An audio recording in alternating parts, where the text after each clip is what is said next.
In this presentation, we'd like to see what lies behind Excel's standard deviation calculation, figure out why there are two of them, and understand the difference between the two. Once again, I'm using the data from Weather Underground, the high temperatures in the month of July in the year 2020 in the city of Philadelphia. But any data will do. First, we need to understand the term deviation. The set of data has an average, and the deviation just means the difference, the subtraction between each data point and the average. So to begin with, we're going to calculate the average using the formula equals average in Excel, and my data is extended from B3 to B33. So once we have the average, then we can move on to calculate the deviations. And again, the deviation is a subtraction, the data point minus the average. So I made a column for that in column D, and I am entering the formula equals B3 minus D $1. The B3 is my data point over in column B, and D $1 refers to my mean. Now each data point has the same mean, so I would like to be able to fill down the formula and have the formula in Excel adapt accordingly to each row. So with B3, as I fill the formula down, B3 will become B4, will become B5. But D $1 with that $sign in there, the $sign won't change. So the B is said to be relative addressing, changing from cell to cell.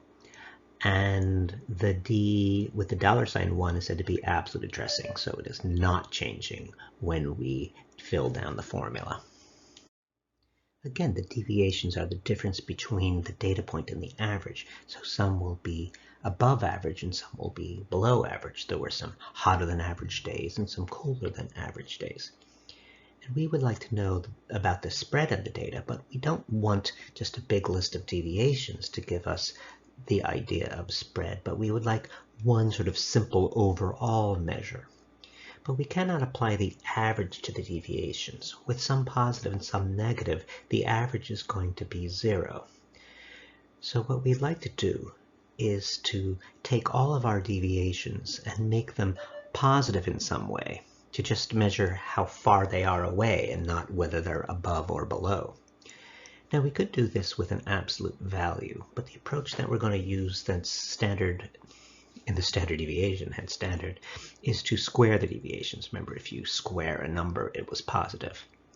Now it's going to come up later that these numbers have a unit. The data had a unit, it was degrees Fahrenheit, and then and the deviations also have that unit. And then when we square these deviations now, they are going to have the unit of square of degrees Fahrenheit, and that will come in later. So here we're showing simply the squaring of the deviations. So the deviations were in D3, D4, D5, etc. And so in E3, we're entering the formula equals D3 caret 2, which will do the squaring, and then no $signs or anything like that, just simple relative addressing, and pull that formula down to get all of the square deviations. Now again, we said we wanted some overall measure, and so we are going to sum those squares of deviation. So the summing brings all of the points in, but we square the deviation so that when we sum, they didn't cancel out. And that is done with a formula, the sum formula in Excel. So here I am in F3, and I just said equal sum, open parenthesis, E3 colon E33 close parentheses. Those were my square deviation data. Now our standard step in finding an overall measure, say like in the average, you sum up and then you divide by the number of points. And so this is where the difference between those two standard deviations Excel has on offer is going to be found, that in one of them you are going to divide by the number of points, and in the other one you're going to divide by the number of points minus 1. So you're going to divide by one less Okay, now I could just use, like, I know that there are 31 days in July, but instead I'm just trying to expose you to some Excel here. And so Excel has a count function. So I use that in cell G3 and said equal count of my data, which was B3 colon B33, which gives me, of course, my 31 days in July. Now I'm setting up a comparison in columns H and I. Ultimately I'll get this standard deviation.P and standard deviation.S. So in H, I divided by the count. So I divided F3 by G3. And then in column I divided by one less than the count. So I divided F3 by the quantity, so I put it in parentheses, G3 minus 1, so the parentheses. So then I do the subtracting before I do the dividing, of course. And again, the dividing by the number is sort of the usual, take the average, but one of the definitions of the standard deviation decides to divide by count minus 1, which we'll try to explain at the end. Now you recall in column E that we squared the deviation so that they would all be positive. So the data was in degrees Fahrenheit in B, and in column D the deviations were also in degrees Fahrenheit. But in E, when we squared it, we ended up with degrees Fahrenheit squared. In F, we summed them, still degrees Fahrenheit squared. And in H and I, we divided by a count, still degrees Fahrenheit squared. We would now like to sort of undo that to get back to a quantity which has the same unit as the original data. And to that end, we will take the square root.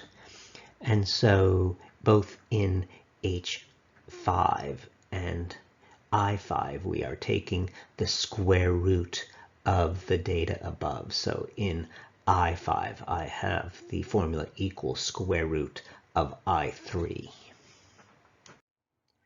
And below what I've just done now in H7 and I7, I'm entering the two standard deviations formula. Standard deviation STDEV.P, the population version, and in I, STDEV.S, the sample version. And I'm just recovering the numbers that were in H5 and I5 respectively. So again, in I7, I'm entering the formula equal STDEV.S, open parenthesis, and then I'm using $B3 colon $B33, close parenthesis. And the only thing that $sign is doing there in front of the B is that I could enter the formula over in H and then copy it over to I, and with the $sign in front of the B, that's another version of absolute addressing. And with the $sign in front of the B, when I copied the formula from H7 over to I7, the B stayed the same, and then all I had to do was sort of sneak in and change the P to an S.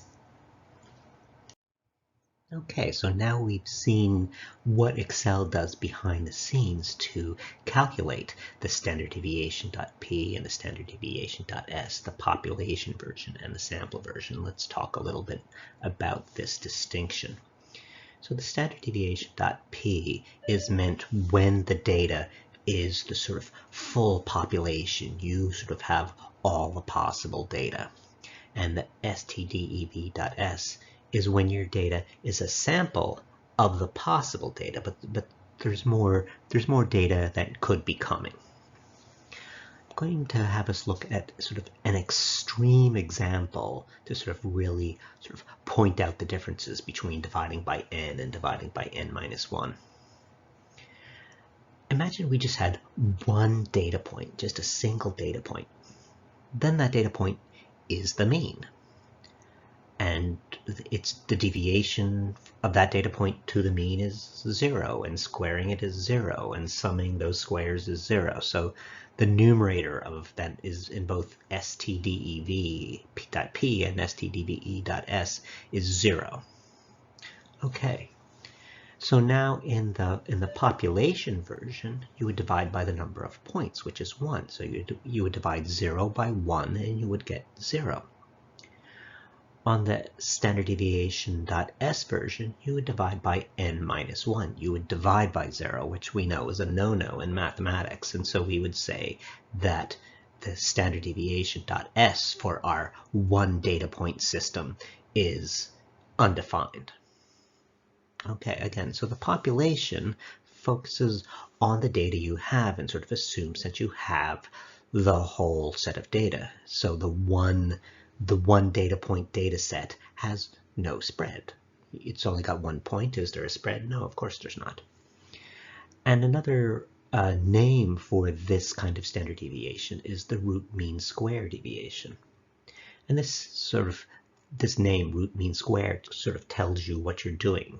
You sort of read it backwards. So you find a deviation, you square it, you take the mean or the average, and then you take the root of it. That's what we did for STDEV.P.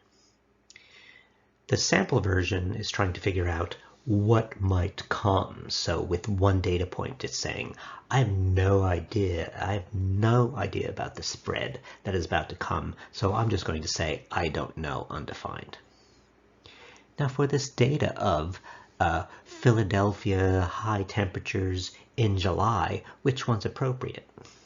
Well, it depends. You could say, that's strictly what I'm interested in. I'm interested in only in Philadelphia, only in the high temperatures, only the month of July for the year of 2020. I have the full population, therefore the P is the population version is the appropriate version.